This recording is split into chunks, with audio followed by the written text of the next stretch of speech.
Kabi-kabila na po ang pagsasaayos sa mga kalsada bilang paghahanda po yan sa pista ng itim na Nazareno sa Lunes.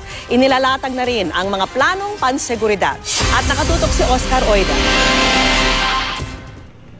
Kaliwat kanan na ang pagkukumpuni ng mga tauhan ng DPWH sa mga baradong manhole, bukas na estero at pagsisemento ng mga sirang kalsada na posible raw daanan ng traslasyon sa lungsod ng Maynila.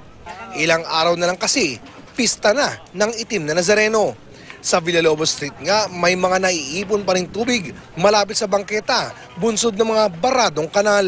Grabe ba ang mga bara? Ay, may mga bara lang na nakakalusot naman yung mga kawayan namin. Makakalusot yan. Makiklear yan. Katulad yung mga nando na iayos na rin namin.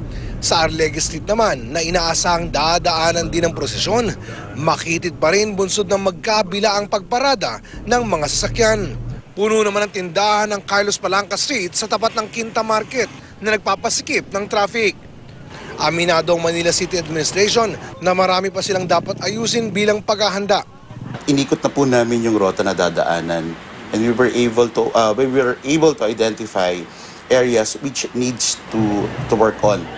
Kasi as we all know, nakapaa ang ating mga deboto. So may iwasan po natin dito yung mga additional injuries. Pero kumpiyansa silang maaalis ang mga ito bago sumapit ang araw ng pista. Ang mga tindahan na dadaanan ng traslasyon, aalisin na lahat sa January 8. Oo naman, okay lang. Siyempre, dadaan yung mahal na Nazareno. Pag natapos yun, babalik ulit kami. Pero ang tututukan daw ngayon ng pamunuan ng lungsod ay ang seguridad. Lalo pat kailan lang may natagpo ang pampasabog sa Mayroas Boulevard malapit sa US Embassy. Hindi namin masasabi na there is really a confirmed one, pero we might as well prepare. We added additional resources coming from the NCRPO and the National. No? So aside from the police, we also augmented the Joint Task Force, the Philippine Army. So, to augment. Aabot rin sa 1,200 na kawani ng MMDA ang ide-deploy sa pista ng Quiapo. Maglalabas din ang MMDA ng rerouting scheme bunsod na mga isasarang kalsada.